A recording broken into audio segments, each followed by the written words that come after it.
The actual swearing in itself didn't quite go as anyone had planned. There are so many things that we can't control in this state, one of them, of course, being the weather. But in the end, it made for a dramatic day in Alaska history, a story with several twists. Alaska was slated to make history when Governor Mike Dunleavy chose Noorvik for his swearing-in ceremony, the village where his wife Rose grew up. It's amazing to have your own classmate as a first lady.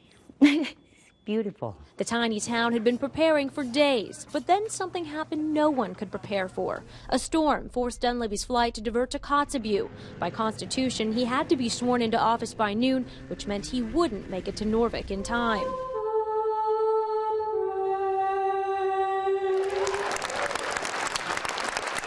But the show went on. Alaska had not one, but two swearing-in ceremonies, the official one in Kotzebue and a symbolic one in Noorvik. The crowd, glued to a live stream, cheered as the First Lady made her way to the stage and gave the new governor a standing ovation.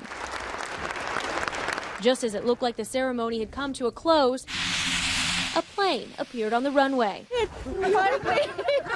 Hey, welcome home. Welcome.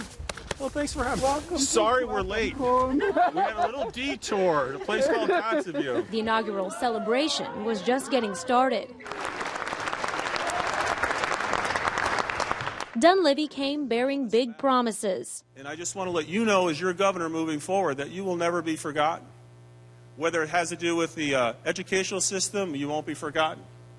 Whether it has to do with crime, things like sexual assault, you are not going to be forgotten. He prayed with locals. Thank you. It's good to be here. And broke bread with villagers in a potlatch feast, the first governor ever to choose rural Alaska for the big celebration. You are our people. And you accepted me a long time ago when I came up here and married one of your daughters. And I've never forgotten that. As Mother Nature would have it, the spotlight shined bright enough to include two Arctic communities on the historic day. Today's turn of events is still a first for the nation. Even though Governor Dunleavy got diverted to Kotzebue, he's still the first U.S. governor to take the oath above the Arctic Circle. His time here in Noorvik was brief. He spent most of it here at the school, named after his late father-in-law, just a few short hours before he and his family, as well as the lieutenant governor, Kevin Meyer, headed back to Anchorage. A spokesperson tells us that Dunleavy was holding a cabinet meeting tonight to talk about the aftermath of the earthquake in south central Alaska. Reporting in Noorvik, Liz Rains, KTVA 11 News. This is the largest correctional center in the state with more than 1,400 inmates. Today, a small group of them got the chance to step into the outside world without stepping foot outside these walls. So just kind of hold that where it's comfortable on your face. That is pretty cool. Something as simple as a headset When you're in it, go ahead and look around. can trick your brain and take you to another place. I told you to do it. Sorry, I was busy doing something else. Don't pick a fight with me. With virtual reality, inmates at Goose Creek Correctional Center can actually meet new people, I just want an apology. so they can practice the skills they'll need to live on the outside someday, like answering tough questions in a job interview. Is there any benefit to hiring you? So what is the benefit? So those are going to be tough questions. Or addressing stressful situations with strangers. What are you looking at? You're in a bar and you've bumped into this guy, and he's, pretty mad about it. You should watch where you're going. Maybe it's your fault. Got a problem? Matt Vogel is director of the National Mental Health Innovation Center at the University of Colorado. I think some of the most valuable information that we'll get are from people that were, in prison and then got released and ended up going back, so that they can tell us, like, if I had had this bit of training, or if somebody had really explained this to me, I might not have come back in. People like Sayeda Kasich, How are you? I'm good. How are you? who's been in and out of prison for around 30 years. What were you in prison for? Hindering prosecution. Do I have to do anything special if I hire you? No. Is there any benefit to hiring you? Kind of set me off when he crossed his arms, because it's a defensive pose.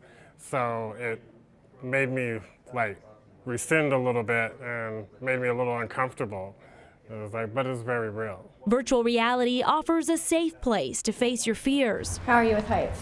I'm a scaredy cat when it comes to heights. You'll get a sense of how comfortable you are once you're up there. Okay.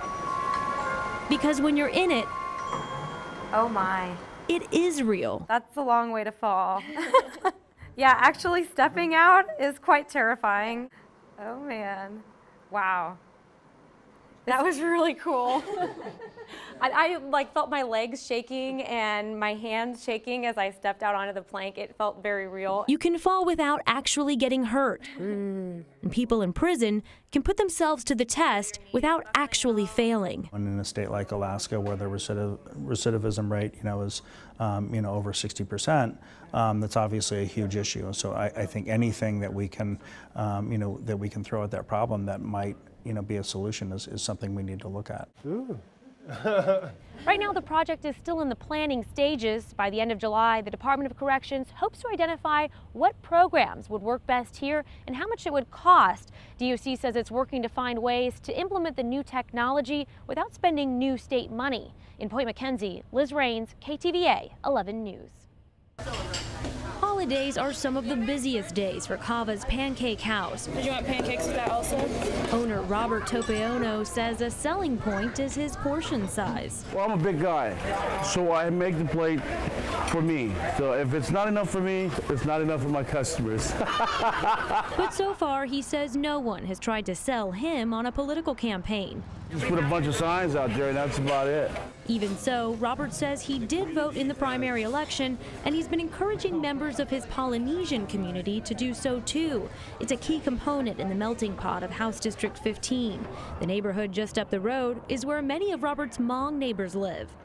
Mary Vang says no one asked for her vote either. No, I haven't seen anybody or anybody's haven't come in here. Even if they did, it likely wouldn't have made much of a difference. She says she didn't vote in the primary. I'm too busy with other things, so not now, but in the future.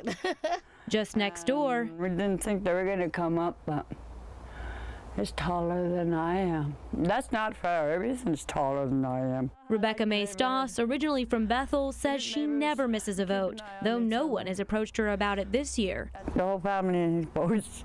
We all have fun doing it. That first table. Back at Cava's, things may be noisier, but politically, Robert says his customers are quieter. It's just nothing. Like there's not even a election going on. So it's like people have lost interest. Lawmakers looking for votes may have their work cut out for them here.